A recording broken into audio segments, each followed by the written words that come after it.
해마다 이맘때가 되면 다들 교회나 백화점이나 거리에서 성탄절 기념하는 행사들이 많이 벌어집니다. 정확하게 성탄절이 언제인지 아는 사람은 사실 없습니다. 성경 기록 어디를 봐도 예수님이 12월 25일에 탄생하셨다, 그런 기록은 나와 있지는 않습니다. 예수님께서 탄생하신 날에 대해서는 신학자들마다, 성경학자들마다 견해가 조금씩 다릅니다. 어떤 사람은 예수님이 6월절 즈음에 탄생하셨을 것이다, 그렇게 보기도 하고, 또 어떤 학자들은 아마도 장막절, 초막절 즈음이라고 추정을 하기도 합니다. 정확한 건 아무도 모르고 다만 그냥 추정입니다.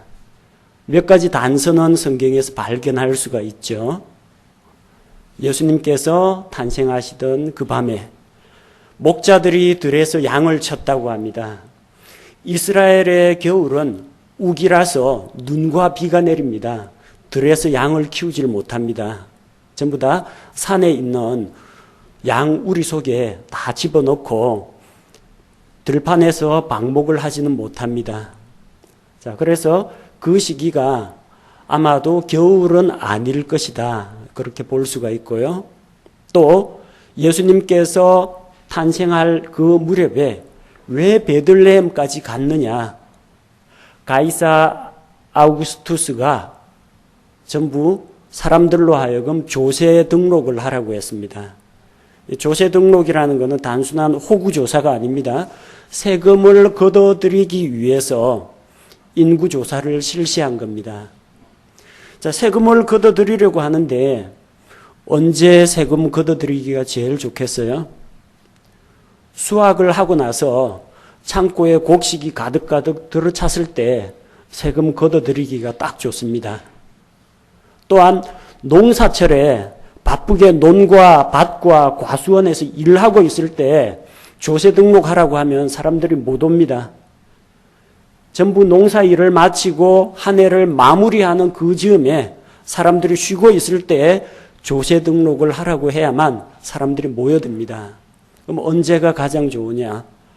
7월달 이스라엘 종교력으로 7월달 7월 1일 나팔절, 7월 10일 속죄일, 7월 15일 장막절. 이 장막절을 다른 말로 수장절이라고 부릅니다. 수확한 곡식을 저장하는 날이에요. 그 기념하는 절기이기 때문에 이 장막절에 사람들을 불러 모으면은 다 농사일 끝나고 쉬기 때문에 소집하기도 쉽고, 조세 등록한 다음에 창고에 곡식이 가득 있기 때문에 세금 걷어들이기도 딱 좋다는 겁니다. 그래서 예수님께서 나신 그 시기를 많은 경우 장막절 즈음이라고 추정을 하고 있습니다. 우리는 그냥 일반적으로 이전에 로마 가톨릭에서 제정한 12월 25일이라는 그 관습이 남아 있어서 전 세계적인 문화가 그렇다는 것이지, 성경 기록에 비추어 보자면 그날이 12월 25일인지 아닌지 정확히 아는 사람은 아무도 없다는 거예요. 뭐 그렇다고 해서 그럼 우리가 성탄절을 없는 걸로 하자, 그럴 수는 없습니다. 언젠지는 모르지만 분명히 이 세상에 오셨을 거 아니에요. 그러니까 1년 중에 한 날을 정해서 예수님 오신 것을 기억하고 사람의 몸으로 우리를 구원하러 오신 그 구세주를 기억하고 생각하는 것은 나쁜 일이 아니라는 겁니다. 성경은 구원과 같이 모든 사람이 반드시 알아야 되는 그런 문제에 대해서는 명백하게 기록을 하고 있습니다. 그러나 잘 몰라도 지장이 없는 그런 문제는 자세하게 다루지 않습니다. 우리가 아무리 궁금증을 가져봐도 천사를 언제 만드셨는지 성경에 정확한 연대 기록이 나오지 않습니다. 에덴 동산에 있었던 선악을 알게 하는 나무 열매가 무엇인지, 그게 사과인지 감인지 배인지 포도인지 아는 사람이 아무도 없습니다. 다만 선악을 알게 하는 나무가 있었다는 것만 우리가 알고 있습니다. 저 하늘, 하나님 계신 셋째 하늘의 모습이 어떠한지 상세하게 알 수는 없습니다. 사도 요한이 요한계시록에서 묘사하긴 했지만 인간의 언어로 표현하다 보니까 금, 은, 보석, 진주 이렇게 이야기하는데 만약에 저 천국에 있는 그 아름다운 영광이 이 세상에 있는 물질 세계를 뛰어넘는 그런 것이라면 뭐뭐와 같다라고 이야기할 수는 있겠지만 정확하게 사람의 말로 묘사한다는 것은 사실상 불가능합니다. 성경은 분명히 알아야 될 확실한 것에 대해서는 정확하게 기록을 합니다만 이렇게 예수님의 탄생 날짜와 같이 우리가 크게 중요시하지 않아도 되는 문제에 대해서는 명확하게 기록을 하질 않습니다. 예수님이 언제 탄생하셨는지도 알 수가 없고 또 성경에는 서로 안다고 하더라도 예수님 생일을 기념해서 생일 잔치를 하라는 이야기가 없습니다. 우리가 기억해야 할 것은 예수님의 십자가의 죽으심과 부활 그리고 다시 오심을 우리가 기억하고 항상 깨어 있어야지 예수님 생일을 기억하라, 지키라 이런 말씀은 성경에 나오지 않습니다. 다만 우리가 이 계절이 되면은 예수님께서 세상에 오신 것을 기억하고 그분께 감사하고 또한 그분께서 이 세상에 처음 오신 것과 같이 언젠가는 우리를 데리러 다시 한번 이 세상에 오실 것이다. 그것을 기억하며 살아가는 것은 필요합니다. 예수님의 탄생은 사람이 지어낸 이야기가 아니라 역사적인 사실입니다. 오늘 우리가 읽은 마태복음 2장 1절의 말씀에 보니까 헤롯 왕 시대라고 이야기합니다. 헤롯이 지어낸 인물이 아니고 역사적인 왕으로 있었던 사람입니다. 여기 나오는 헤롯은 성경에 나오는 4명의 헤롯 가운데에서 헤롯 대왕을 이야기합니다. 이 사람은 BC 약 73년경부터 출생해서 이스라엘에서 사분 영주로 분봉왕으로 BC 37년부터 BC 4년까지 왕으로 재직했습니다. 역사적인 인물이라는 겁니다. 역사에 나옵니다. 예수님의 탄생은 역사적인 사실입니다. 헤롯이 역사적인 사람이라면 헤롯 왕 시대에 태어난 예수 그리스도도 역사적인 인물이라는 것입니다. 두 번째, 예수님께서 유대의 베들레헴에서 태어났다고 기록이 되어 있습니다. 유대지방, 이스라엘의 유대지방 베들레헴이라는 도시가 있습니다. 그 도시에서 예수님께서 탄생하셨다는 겁니다. 만약 이게 지어낸 이야기, 옛날 전설에 나오는 그런 이야기면 이렇게 상세하게 이야기 안 하죠. 뭐라고 합니까? 옛날 옛적, 아주 오랜 옛날에 어느 마을에 한 소년이 태어났습니다.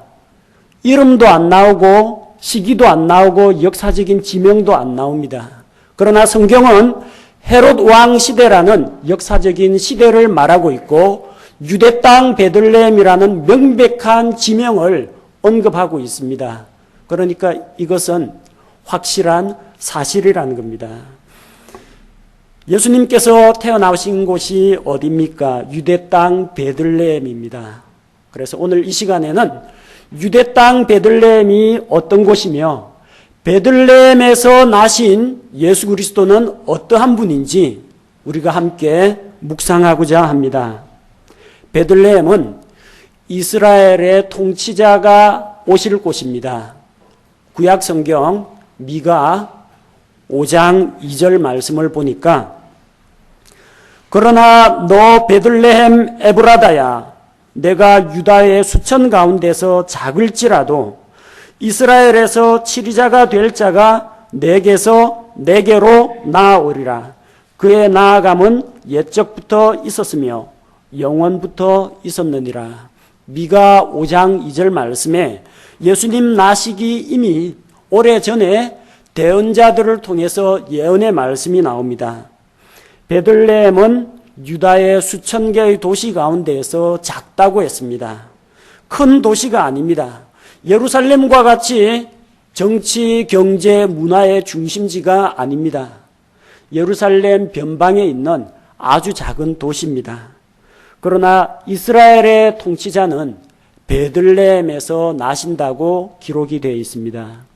예수님의 탄생은 우연한 출생이 아니라는 겁니다. 하나님의 계획 가운데에서 하나님께서 정하신 충만하신 때가 참에 하나님께서 그를 처녀의 몸에서 나게 하신 것입니다. 개역 성경을 가지고 읽으면 조금 오해의 소지가 있습니다. 개역 성경에는 미가 5장 2절 말씀이 그의 근본은 상고의 태초에니라 그렇게 되어 있어요. 그의 근본이라는 건 기원을 말합니다. 오리진이라고 해서 기원이 있다는 이야기예요. 예수님이 기원이 있습니까? 과거의 한 시점부터 출발했습니까? 그렇지 않습니다. 예수님은 기원이 없습니다. 시작이 없고 끝이 없습니다. 만약 시작이 있다면 하나님 그분만이 시작이 되시는 분입니다. 영원 이전부터 주님께서 계셨습니다. 상고시대의 태초에 과거의 한 시점에 출발하신 것이 아니라 그분께서는 영원 이전부터 계신 영원하신 하나님입니다. 그래서 우리 킹제임스 성경에 보니까 그의 나아감은 옛적부터 있었으며 영원부터 있었느니라. 영원 이전부터 그분께서 활동하고 계셨는데 그분께서 하나님의 때가 참에 헤롯 왕 시대에 유대 땅 베들레헴에서 나셨다는 것입니다. 영원하신 하나님께서 사람의 몸을 입고 유대 땅 베들레헴 낮고 천한 말구유에 사람의 몸으로 오셨습니다. 이 유대 땅 베들레헴에서 이스라엘의 치리자가 나온다고 했습니다. 이스라엘을 다스리는 통치자가 나옵니다. 그런데 그 통치자가 나올 때에는 별이 나타납니다. 민수기 24장 17절 말씀을 보니까 발람 대언자의 대언이 나옵니다. 내가 그를 볼 터이나 지금 보지 아니하며 내가 그를 바라볼 터이나 가까이서 보지 아니하리로다. 야곱에게서 한 별이 나오며 이스라엘에게서 한 홀이 일어나서 모압의 구석구석을 치고 셋의 모든 자녀들을 멸하리로다. 발람 대언자는 선한 대언자가 아닙니다. 돈내 눈이 어두워가지고 이스라엘을 저주하기 위해서 모압 왕 발락에게서 발탁되어서 초청받아 온 대언자입니다. 성경은 이 발람을 미친 대언자다, 돈을, 탐욕을 사랑한 대언자라고 이야기합니다. 하지만 대언자는 사악한 사람일지라도 하나님께서 그 입에 넣어주신 대언의 말씀은 진리입니다. 발람은 먼 미래를 바라보면서 예언의 말씀을 전달했습니다. 이스라엘에게서 한 홀이 나온다고 했어요. 홀이 뭐냐면은 왕이 가지고 있는 이거 지휘봉, 왕이 가지고 있는 이 막대를 말합니다. 왕의 지팡이를 홀이라고 하는데 그 홀이 나올 때 어떤 일이 일어나느냐? 야곱에게서 한 별이 나온다고 했습니다. 야곱은 이스라엘 민족을 이야기하는데 그때 별이 나타날 것을 이미 대언의 말씀으로 했습니다. 이게 모압 지방과 그 근동 지방에도 퍼져나갔을 것이고 또 그 내용이 민수기에도 기록이 되어 있습니다. 성경 말씀을 잘 상고하면은 한 별이 나타날 때, 그러니까 하늘에 떠 있는 태양과 달과 화성, 수성, 금성 이런 거 말고 어떤 특별한 한 별이 나타나는 그 시점에 이스라엘을 다스리는 통치자가 온다. 사람들은 그렇게 이해하고 있었습니다. 자, 그래서 동방에 있던 지혜로운 자들이 그 별을 보고 야곱에게서 별이 나타난 것을 보니까 통치자의 홀이 나타나겠구나. 유대인의 왕이 오시겠구나. 멀리 동쪽에서 그분의 별을 보고 찾아왔던 것입니다. 동방박사라고 이야기하는데 이 사람은 박사가 아닙니다. 박사학위 받은 사람도 아니고요. 그리고 혹은 이 사람들을 별을 보고 별점을 치는 점성술사로 보는데 이 사람들이 만약에 하늘에 있는 해, 달, 별을 숭배하는 사람이라면 하나님께서 이들을 사용하셔서 예수 그리스도의 탄생을 사람들에게 전하지 않으셨을 것입니다. 성경은 이 사람들을 동방박사라고 이야기하지 않고 점성술사라고 이야기하지도 않고 wise men, 현명한 자들, 지혜자들, 지혜로운 자들이라고 부르고 있습니다. 그들은 별을 보고 앞날을 예측하고 운세를 점치는 사람이 아니라 지혜로운 자들입니다. 성경의 지혜가 무엇이라고 했습니까? 주를 아는 것이 지혜의 근본이요 시작이라고 했습니다. 어리석은 자는 그 마음에 이르기를 하나님이 없다 합니다. 성경에서 어리석은 자는 이 지능지수가 떨어지는 사람이 아닙니다. 성경에서 지혜로운 자라는 것은 학식이 많은 사람을 이야기하지 않습니다. 하나님을 두려워하고 경외하는 자를 지혜로운 자라고 이야기합니다. 그래서 아무도 예수님의 탄생을 기념하고 축하하고 그분께 경배하러 가지 않을 때 지혜로운 자들은 구세주를 만나러 갔다는 것입니다. 오늘날 많은 사람들이 예수 그리스도가 없는 성탄절을 만들어 가고 있습니다. 산타가 그 자리를 대신 차지하고 있고 크리스마스 트리와 선물 상자가 그 자리를 대신 메우고 있고 외식과 외박과 온갖 향락적인 그런 일들이 성탄절을 대치하고 있습니다. 오늘날 지혜로운 자들은 어디 있습니까? 예수 그리스도를 찾는 자들이 지혜로운 자들입니다. 예수 그리스도의 나심을 기억하는 자들이 지혜로운 자들입니다. 또한 세상에 다시 오실 예수 그리스도를 기다리는 자들이 정말로 지혜로운 자들이라는 것입니다. 우리는 동방에서 온 지혜로운 자들과 마찬가지로 예수 그리스도의 나심을 기억하고 그분께서 오셔서 우리를 위해서 해주신 십자가의 그 공로를 기억하며 또 다시 오실 예수 그리스도를 환영하고 맞이할 준비를 해야 합니다. 또한 성경에서 이 베들레헴은 아주 유명한 곳입니다. 성경 한 권이 베들레헴에서 일어난 사건을 다루고 있습니다. 구약 성경 룻기의 배경이 되는 곳이 바로 베들레헴입니다. 룻기에 보면은 엘리멜렉이라는 사람이 흉년을 피해서 모압 땅으로 건너갔어요. 요단강 건너갔습니다. 그런데 건너가고 나서 거기에서 남편 죽고 두 아들 죽고 나오미와 두 며느리만 남았습니다. 세 과부만 남았어요. 살아갈 길이 막막합니다. 그런데 하나님께서 베들레헴에 곡식을 주셨다, 풍년을 주셨다라는 소식이 들립니다. 그래서 나오미가 돌아갑니다. 베들레헴으로 돌아가는데 오르바라는 며느리는 자기 신과 자기 백성에게로 돌아가고 룻이라는 이 며느리는 자기 시어머니를 따라갑니다. 그러면서 자기의 신앙을 고백합니다.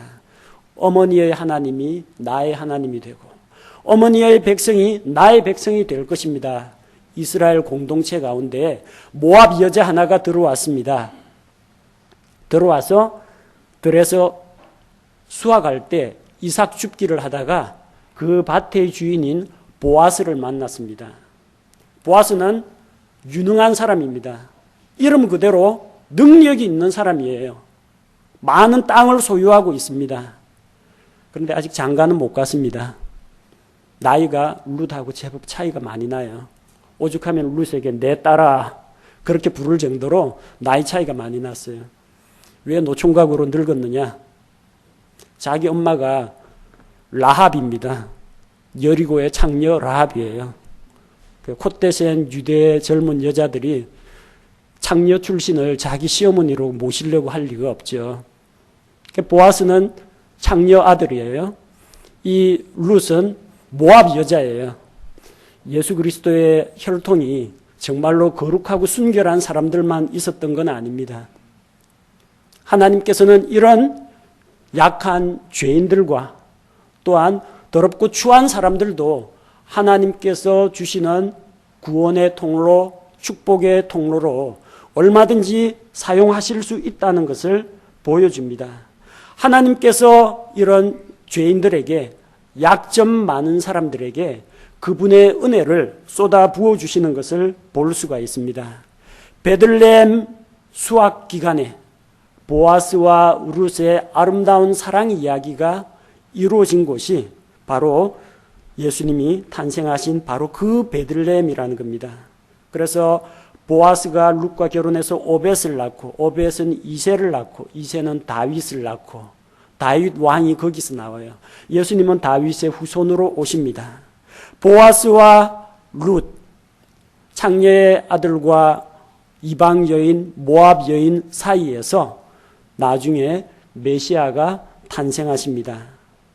보아스가 이방 여인 룻을 자기 아내로 맞이한 것과 같이 하나님의 아들 예수 그리스도께서 이방인 교회를 그분의 신부로 맞이하셨습니다. 유대 땅에 예수님께서 분명히 오셨습니다. 그러나 이스라엘 백성들이 자기 땅에 오매 자기 백성이 영접지 않았다고 했습니다. 유대인들은 예수님을 대적하고 그분과 그분께서 주시고자 하는 왕국을 거절을 했습니다. 그래서 예수님께서는 유대인들뿐 아니라 온 세상의 구세주로서 이방인들에게 교회에, 이방인 교회를 통해서 오늘 지금도 복음을 전파하고 계십니다. 베들레헴에서 나신 예수 그리스도께서 보아스가 했던 것처럼 이방인 교회를 그분의 신부로 맞이하신 것입니다. 베들레헴은 어떤 도시입니까? 베들레헴은 다른 이름으로 다윗의 도시라고 불립니다. 사무엘상 17장 12절에 보면 이제 다윗은 베들레헴 유다의 그 에브랏 사람 곧 이세라 하는 자의 아들이더라. 다윗이 베들레헴 유다, 유대 땅 베들레헴 출신입니다. 또한 예수 그리스도께서는 다윗의 후손으로서 다윗의 도시 베들레헴에서 탄생하십니다. 누가복음 2장 11절 말씀을 보겠습니다. 이날 다윗의 도시에 너희를 위해 구원자 곧 그리스도 주께서 태어나셨느니라. 하늘로부터 내려온 천사가 목자들에게 다윗의 도시에 곧 베들레헴에 구세주가 탄생하신 것을 알려줍니다. 베들레헴에서 나신 주, 베들레헴은 어떤 곳입니까? 다윗의 도시입니다. 예수님은 다윗의 씨로, 다윗의 자손으로 이 세상에 오셨습니다. 또한 오셔서 다윗 언약을 실현하실 분입니다. 사무엘하 7장 12절에서 13절 말씀을 보면 하나님께서 다윗에게 은혜를 베풀어 주셨습니다. 다윗은 내가 주님을 위해서 성전을 짓겠습니다. 집을 짓겠습니다. 그러나 하나님께서는 그 반대로 이야기하십니다. 내가 나를 위해서 무슨 집을 짓겠느냐. 하나님은 어떤 물리적인 공간에 갇혀 계신 분이 아닙니다. 하늘과 하늘들의 하늘이라도 주를 용납지 못하겠거늘 어찌 이 좁은 성전에 하나님이 계시겠습니까? 솔로몬의 고백과 같이 하나님은 무한하시고 위대하시고 온 세상에 충만하신 분입니다. 다윗의 그런 마음은, 그런 결심은 하나님께서 좋게 받아들이셨지만 하나님께서는 오히려 내가 너를 위해서 집을 세우겠다 그렇게 말씀하시고 다윗의 씨에서, 다윗의 자손 가운데에서 한 사람이 일어나서 주의 집을 건축하고 또한 영원한 왕국을 세울 것이라고 말씀하셨습니다.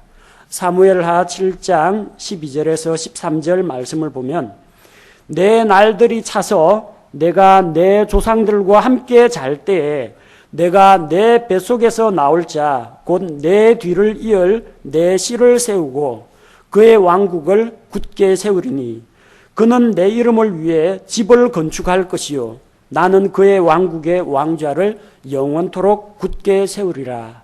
이것이 다윗 언약입니다. 다윗의 후손이 이 땅에 영원토록 망하지 않는 왕국을 세운다는 겁니다. 그 왕국의 권세가 영원하게 될 것이라고 성경은 기록하고 있습니다.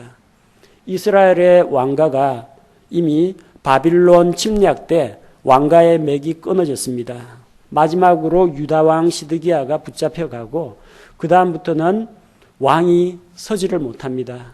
고레스 왕의 칙령으로 이스라엘 백성들이 포로 생활 마치고 본토로 돌아왔을 때 스룹바벨 총독 이방인의 왕이 그 지방의 영주로 임명하는 그런 총독은 있었지만 이스라엘은 왕을 세우지 못했습니다.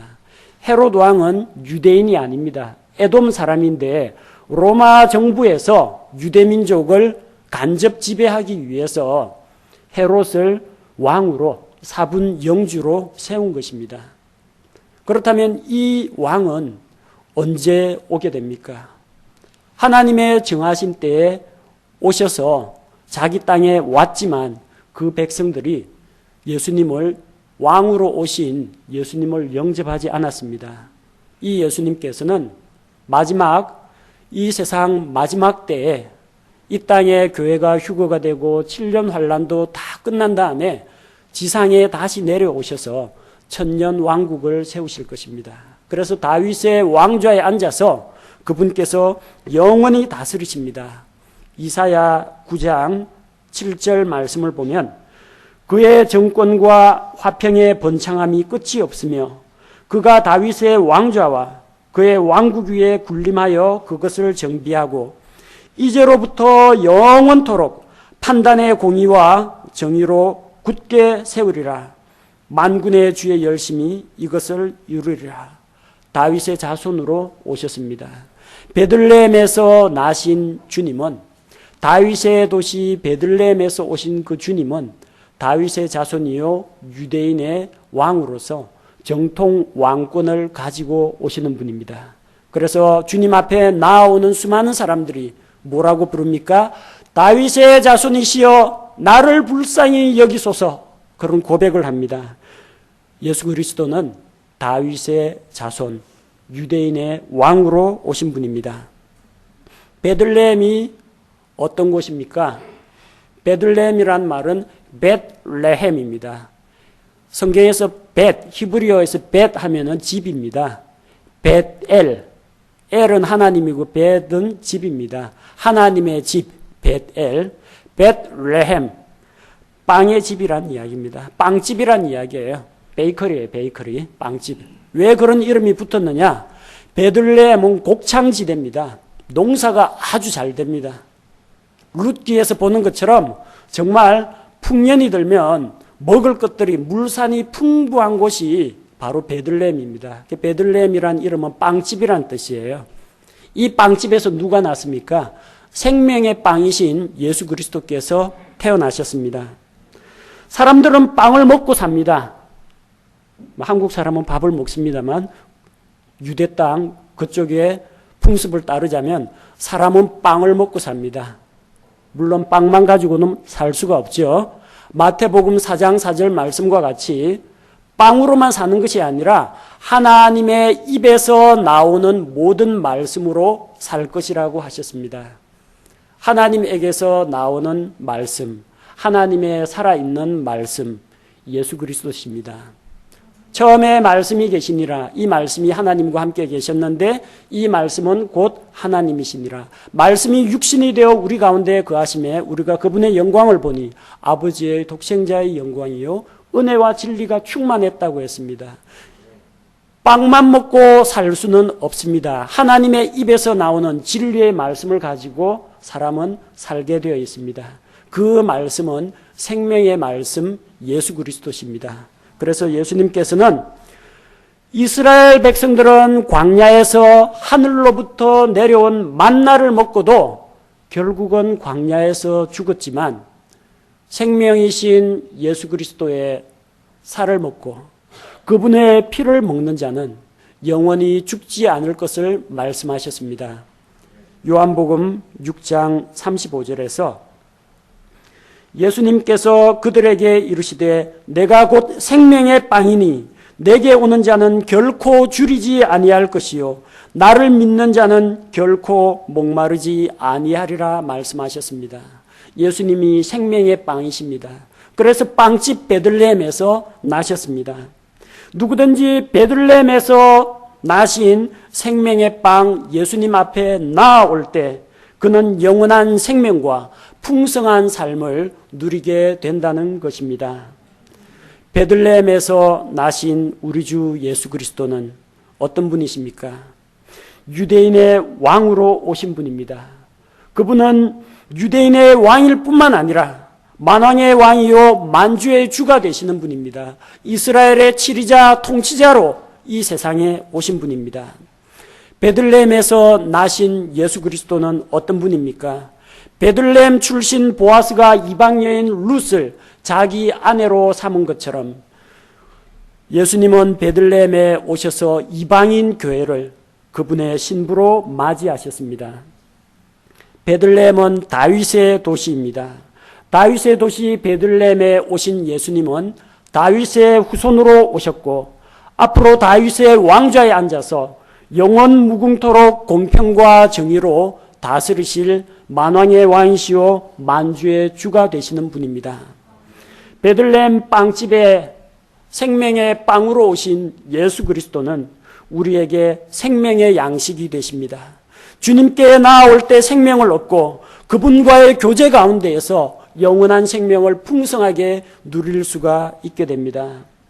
예수님 나신 베들레헴 마구간에는 예수님의 출생을 기념해서 성대한 행사가 벌어진 것은 아닙니다. 가축들이 있었고 천사의 이야기를 듣고 그분께 경배하러 찾아온 목자들이 있었습니다. 예수님께서 태어나실 그 당시 아무도 그분께서 세상에 오시는 것을 환영하지 않았습니다. 여관에는 조세 등록하러 온 사람들로 가득 찼습니다. 그러나 전부 자기 일에 바빠서 아무도 주님의 탄생에 관심을 기울이지 않았습니다. 그들 중 어느 누구도 주님을 위해서 자기 방을 내어드리지 않았습니다. 그래서 누울 곳이 없어 마구간 구유에 누워 계셨습니다. 동방에서 온 지혜자들이 예루살렘에 와서 헤롯 왕에게 물었습니다. 유대인의 왕으로 오신 분이 어디에 계십니까? 헤롯이 듣고 깜짝 놀라서 수제사장들과 서기관들을 불러 모아서 물어봤습니다. 그리스도가 어디서 나시느냐?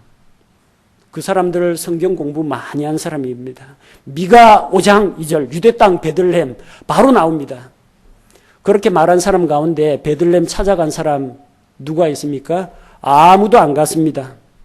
성경은 기가 막히게 암송을 하는데 헤롯도 찾아가지 않았고 수제사장도 찾아가지 않았고 서기관들 중에 어느 누구도 세상의 구세주로 오신 예수님을 만나러 나오지 않았다는 것입니다. 요한복음 1장 11절 말씀과 같이 그분께서 자기 백성에게 오심에 그분의 백성이 그분을 받아들이지 아니하였으나 요한복음 5장 39절에서 40절 말씀을 보면 유대인들은 성경을 열심히 읽고 암송을 합니다. 왜요? 성경 기록들을 탐구하라. 너희가 그것들 안에서 영원한 생명을 얻는 줄로 생각하거니와 성경 안에서 영원한 생명을 얻는 줄로 알았습니다. 하지만 그 성경 말씀들은 그것들은 곧 나에 대하여 증언하는 것들이니라. 그러나 너희는 생명을 얻기 위해 내게 오기를 원치 아니하는도다. 성경도 기가 막히게 잘 알고 암송하고 있는데 그 성경 말씀을 통해서 영원한 생명을 얻는다는 것도 알고 있는데 그 성경 말씀이 바로 예수 그리스도를 가리킨다는 그 사실을 그들은 알지를 못했습니다. 그래서 생명의 주님 예수 그리스도께로 나아오지 않았다는 것입니다. 오늘날도 사람들은 성탄절이란 절기를 만들어서 파티도 하고 선물도 나눠주고 외식도 하고 가족들과 연인들과 즐거운 한때를 보냅니다. 하지만 예수님이 없는 성탄절을 보내는 사람이 너무나 많습니다. 만약 이 자리에 있는 여러분 가운데에서 아직도 우리를 죄에서 구원하러 오신 예수 그리스도를 모셔드리지 않은 분이 있다면 제일 시급한 문제가 그분께 방을 내어드리는 것입니다. 예수님 처음 세상에 오셨을 때 사람들이 아무도 그분에게 방을 내어드리지 않았어요. 아무도 그분을 받아들이지 않았습니다. 오늘날도 예수 그리스도가 없는 사람들, 예수님이 없는 성탄절을 보내는 사람들이 있습니다. 불신자들뿐만 아니라 심지어 교회에 출석하는 사람들, 출석하는 교인들 가운데에서도 아직까지 거듭나지 않은 사람들이 종종 있습니다. 그런 분들은 먼저 자기의 마음의 문을 열고 예수님께서 내 마음 가운데 들어오시도록 내 마음의 방을 비워드려야 합니다. 예수님, 나의 죄를 대신하여 십자가에서 죽고 부활하시기 위해서 세상에 오신 그 예수 그리스도께 방을 내어드려야 합니다. 또한 예수님께서 다시 오실 때는 이제는 마구간의 갓난아기의 모습으로 오시지 않습니다. 큰 영광과 권능을 가지고 주님께서 세상을 심판하실 왕으로, 세상을 다스리실 왕으로, 철장 권세를 가지고 있는 왕의 모습으로 이 세상에 다시 오실 것입니다. 우리는 비록 2000여 년 전에 유대 땅 베들레헴에 초림으로 오신, 처음으로 세상에 오신 그 예수님을 맞이하지는 못했습니다. 그러나 이제 이 세상을 심판하고 우리를 구하기 위해서, 저 영원한 하늘로 데려가기 위해서 다시 오실 주 예수 그리스도를 맞이할 준비를 하고 있어야 합니다. 주님이 오실 날이 언제인지 우리는 알지 못합니다. 예수님의 탄생이 언제인지 성경 기록에 안 나와 있고 아무도 알지 못하는 것처럼 주님께서 이 세상에 다시 오시는 그날도 언제인지 우리가 알 수가 없습니다. 다만 확실한 것은 어제보다는 오늘로서 하루 더 가까워졌습니다. 내일이 되면은 하루 더 가까워진다는 것만 알 수가 있습니다. 그때 주님과의 교제 가운데 견고히 붙어 있고 매일매일 주님 앞에서 거룩한 삶을 사는 가운데 그날이 가까움을 볼수록 성도들이 함께 모여서 교제하고 하나님께 예배드리는 가운데 세상에 다시 오실 그 예수 그리스도를 우리가 기다리고 맞이해야 합니다. 동쪽에서 온 지혜로운 자들은 하나님을 두려워하고 경외하는 자들이었습니다. 우리도 지혜로운 자가 되어야 합니다. 이 땅에 우리를 구원하러 오신 그 예수 그리스도를 자기의 마음속에 맞아들이는 자, 그분 앞에 나아오는 자가 진정으로 지혜로운 자들입니다. 또한 이미 예수님을 마음속에 받아들이신 분들은 세상에 다시 오실 예수 그리스도를 기다리며 그분을 맞이할 준비를 하는 자가 참으로 지혜로운 자들입니다. 성탄절이 가까웠습니다. 우리 이 계절을 맞이해서 세상에 우리를 구원하러 오신 예수 그리스도를 기억하며 그분의 사랑과 은혜를 생각하며 또한 다시 오실 예수님을 기다리는 그런 계절이 되었으면 좋겠습니다. 제가 기도하겠습니다.